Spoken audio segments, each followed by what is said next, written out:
안녕하세요. 김용진 목사입니다.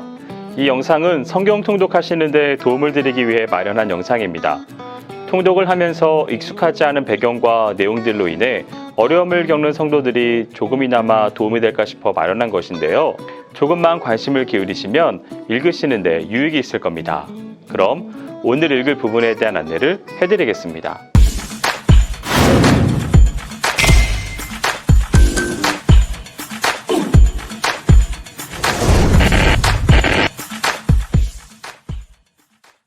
오늘 읽을 본문은 레위기 11장에서 13장까지입니다. 여러 제사 제도와 제사장의 위임을 통해 속죄와 하나님과의 교통을 가능케 하는 길을 터놓고 있는 그 1장에서 10장까지 언급과는 달리 본장부터 16장까지는 하나님과의 친교에 있어서 방해가 되거나 친교를 저해하는 요소, 곧 정함과 부정에 관한 규례와 그 정결법이 구체적으로 언급되고 있습니다. 먼저 짐승의 정함과 부정함에 대한 규례가 나옵니다. 이를 구분하는 중요한 기준은 식용의 적부에 따른 것이지만 영양, 위생학적 측면, 종교 의식상의 측면 등 다양한 고려가 있었습니다. 한편 신약시대에 와서는 이런 외적 구분법이 그대로 적용되지는 않았습니다. 왜냐하면 이러한 정결법의 규례는 이스라엘 민족과 유대교의 특수성이 반영된 것으로서 신약에 와서는 예수 그리스도의 구속사역을 통해 충족, 폐기, 승화되었기 때문입니다. 따라서 오늘날의 정함과 부정함은 그리스도께 속했는가 아닌가에 따라 나누어진다고 할 수 있습니다.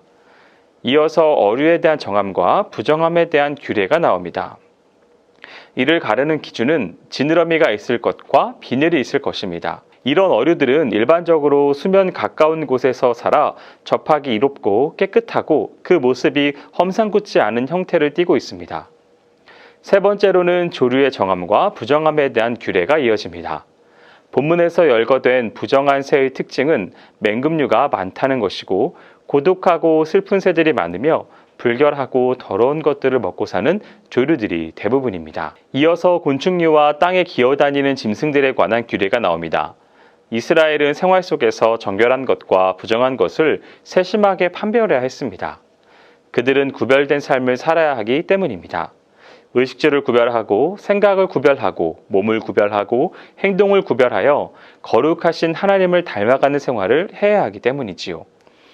이스라엘 백성은 그 누구도 부정한 상태로 하나님을 섬길 수 없습니다. 제사장만이 아니라 모든 이스라엘이 부정에서 비켜나 있어야 했습니다. 그래서 부정한 것들에 대한 세세한 설명이 있는 것입니다. 12장은 아이를 해산한 산모의 정결 규례에 대해서 구체적으로 언급하고 있습니다. 즉, 여인이 자녀를 출산하게 되면 그 여인은 부정한 것으로 간주되었으며 율법이 지정한 일정 기간이 지난 후 정결 의식을 행함으로써 비로소 정결케 될 수 있었습니다. 이처럼 여호와 앞에서 정결 의식을 행한 후에라야 그 여인은 하나님과 정상적으로 교제할 수 있었으며 하나님의 모든 예식에 참여할 수 있었습니다. 이는 에덴 동산에서 아담의 타락으로 말미암아 해산하는 모든 여인은 큰 고통을 경험하게 되었으며 출산에 수반되는 피 등의 분비물이 부정한 것으로 여겨지게 된 것입니다. 이는 신학적인 의미와 함께 산모의 몸조리 및 위생 문제에 있어서 깨끗한 보건 생활을 유지하기 위한 조치이기도 합니다. 13장은 문둥병에 관한 규례를 세부적으로 다루고 있습니다. 본장에서 언급한 문둥병은 오늘날의 나병, 곧 한센병에만 국한되는 것이 아니라 일반적으로 보기 흉한 피부병까지 총망라하여 지칭한 것입니다. 피부에 무엇이 돋거나 딱지가 생기거나 색점이 생겨서 파이거나 털이 휘어지면서 다른 곳으로 퍼지면 그것을 문둥병으로 지칭하였습니다. 만약 누군가가 피부에 의심스러운 것이 생기면 그는 일정 기간 동안 격리, 보호되어야 했습니다. 이 기간 중 제사장이 질병의 유무를 가리게 됩니다. 만약 그것이 병이 아닌 것으로 판명되면 그 사람은 곧 정결한 자로 복귀하게 됩니다. 그러나 만약 그것이 병으로 판명되면 그 사람은 이스라엘 진영에서 즉시 추방됩니다. 진영 밖으로 추방된 자는 옷을 벗고 머리를 풀고 입술을 가린 채 부정하다, 부정하다고 소리를 쳐서 사람들이 그에게로 접근하는 것을 막아야 했습니다. 이런 진단은 의복에까지 세세히 언급합니다. 이스라엘 백성들에게 의복은 덮고 자는 이불로도 쓰였습니다. 그러니까 본문은 옷이나 이불이 곰팡이로 불결하게 되었을 경우 그것을 부정한 것으로 여겨서 태워버릴 것을 지시하고 있습니다. 거룩함이란 온전함을 뜻합니다.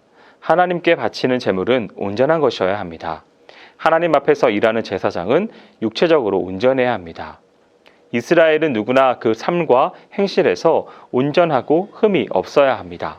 이스라엘 중 누군가가 겉보기에 온전함을 상실하고 있다면, 다시 말해 피부에 병이 생겨서 불결하고 험상궂게 보인다면 그는 신앙 공동체에서 추방되어야 합니다. 사람이 온전해야 하듯이 사람이 걸치거나 덮는 의복도 온전해야 합니다. 이는 아름답거나 비싼 것이라야 한다는 그러한 뜻이 아닙니다. 이스라엘이 입는 옷은 그것이 무엇이든 간에 온전한 것이어야 한다는 것입니다. 하나님의 신앙에 비추어서 결코 어긋나서는 안 된다는 말입니다. 하나님의 백성으로서 살아가는 정결을 입는 옷으로도 나타내야 한다는 것이죠. 정결한 삶은 몸의 정결, 환경의 정결로도 나타나야 하는 것입니다. 여기까지 레위기 11장에서 13장까지 성경 통독을 하실 때 도움이 될 만한 내용을 전해드렸습니다. 혹시 이 외에 질문이 있으시거나 나누고 싶은 이야기가 있으시면 밴드나 댓글로 달아주시면 필요한 도움을 드리겠습니다. 그럼 내일 다시 만나도록 하겠습니다. 통독 화이팅 하세요.